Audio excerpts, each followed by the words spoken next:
1979년 12월 12일 당시 국방부 장관이었던 노재현은 1926년 마산 출생으로 육군사관학교를 3기로 졸업했고 임관한 뒤 육군의 초대 포병 대대장을 지냈으며 6.25에 참전하기도 했었다. 그는 군생활 중 충무무공훈장까지 수여받기도 했었고 박정희 정권에서도 노재현은 군단장과 육군참모차장 등을 지내며 군인으로서 승승장구해왔다.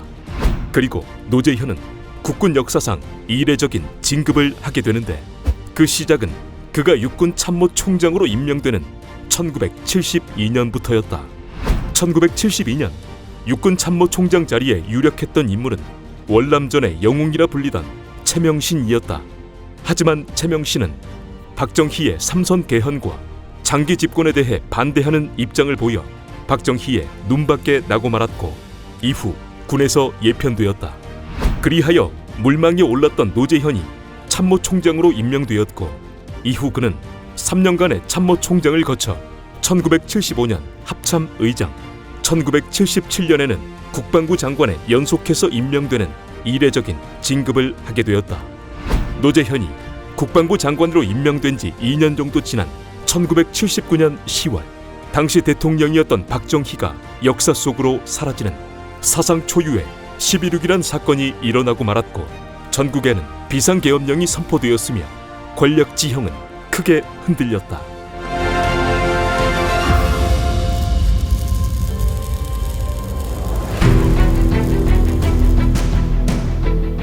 당시 국무총리였던 최규하가 대통령 권한대행이 되기는 했지만 계엄하에서 사실상 권력의 실세는 계엄사령관이었던 정승화 그리고 11.6 사건에 대한 합동수사본부장으로 임명된 전두환이었다.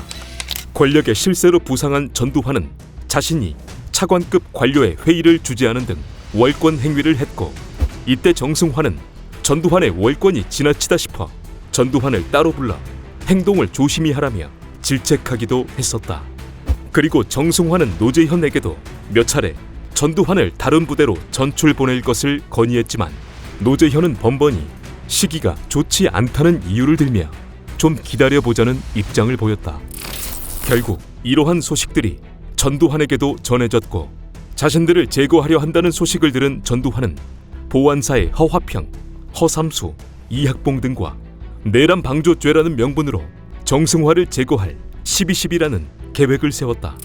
그들은 12.12라는 자신들의 계획이 성공될 수 있도록 자신들과 함께할 하나회 세력들을 모았고 정승화 세력들의 움직임을 사전에 대비하기 위해 정승화의 우호 세력인 장태환, 정병주, 김진기 등을 묶어놓아야 한다는 방안 등을 마련했다. 마침내 1979년 12월 12일 전두환의 계획대로 정승화의 세력, 장태환, 정병주, 김진기 등은 전두환이 마련한 요정에 모이게 되었다. 그리고 준비를 마친 전두환은 정승화를 연행하는 데 있어 정당성을 확보하기 위해 최규하의 재가를 받으러 국무총리의 공관으로 향했다. 또한 허삼수와 우경윤 등은 전두환의 지시로 정승화를 연행하기 위해 참모총장의 공관으로 향했다. 그러나 정승화를 연행하는 과정에서 총격전이 벌어지고 말았고 이때 정승화의 공관에서 불과 100m 정도밖에 안 되는 노재현의 공관에 총격전의 소리는 고스란히 전해졌다. 하지만 대한민국 국방의 총책임자였던 노재현은 서울 시내 한복판에서 울리는 총소리에 아무런 조치도 취하지 않은 채 공관 뒤쪽에 있는 후문으로 가족들과 함께 공관을 빠져나왔고 어느 곳에도 연락을 취하지 않은 채 차량으로 피신하고 말았다.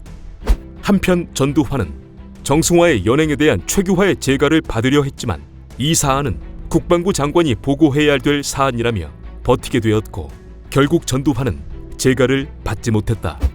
재가를 받지 못한 전두환은 신군부 세력이 모여있는 경복궁 30경비단으로 돌아와 다음 작전을 신군부 세력과 상의하며 노재현의 위치를 파악해보았지만 확인되지 않았다.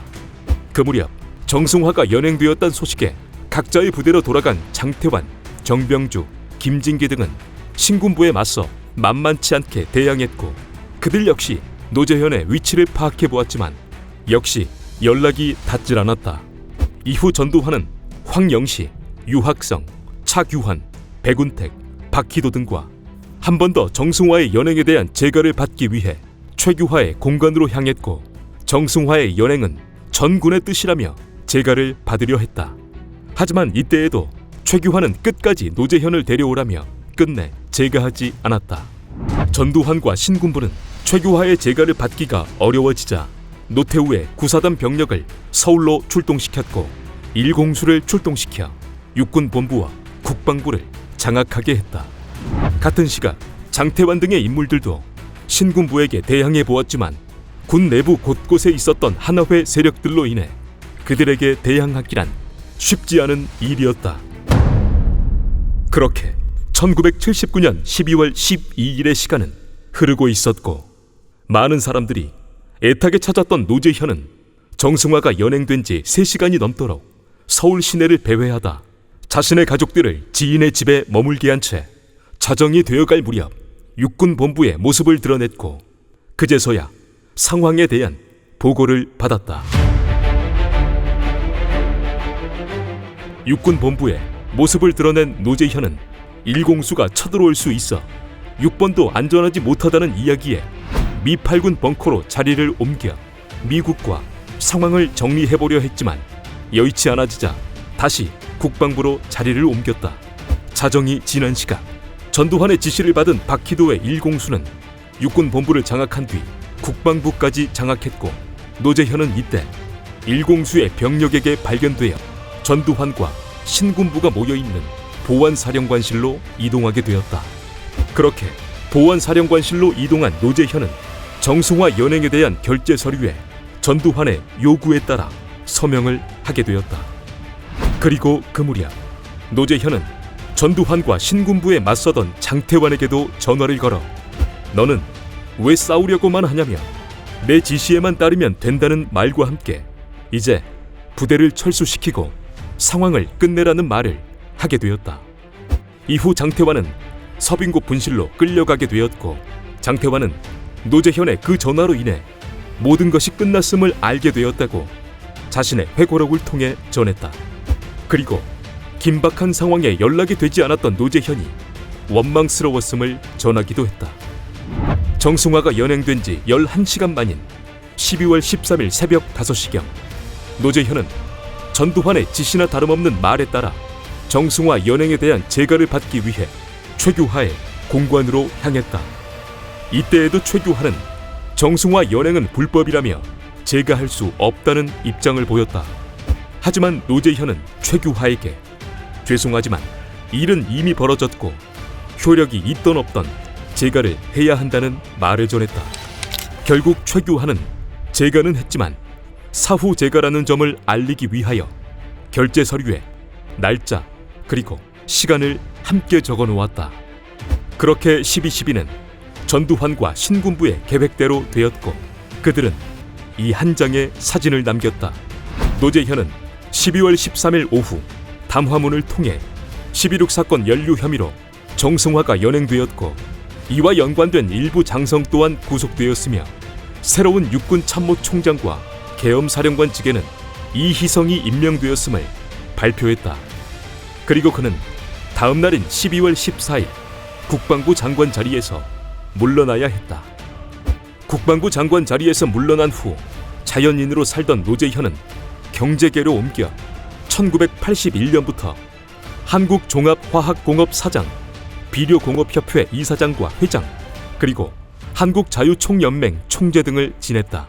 노재현은 오랜 시간 12.12에 관해서는 입을 열지 않다가 1993년 국정감사와 1996년 언론과의 인터뷰에서 12.12와 관련해 자신의 입장을 내놓았다.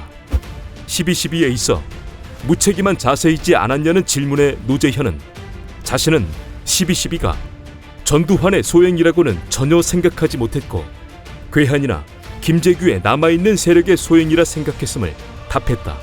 그리고 그런 이유로 자신은 잠시 자리를 피해 있었고 그 시간이 조금 길어졌을 뿐 자신도 12.12에 있어서 피해자라는 입장을 밝혔다.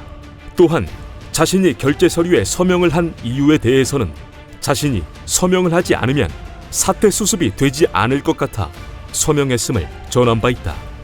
1993년까지 한국자유총연맹 총재 임기를 마친 뒤 그는 별다른 외부 활동을 하지 않았다. 그리고 2019년 93세의 나이로 노재현은 생을 다했고 국립현충원에 안장되었다.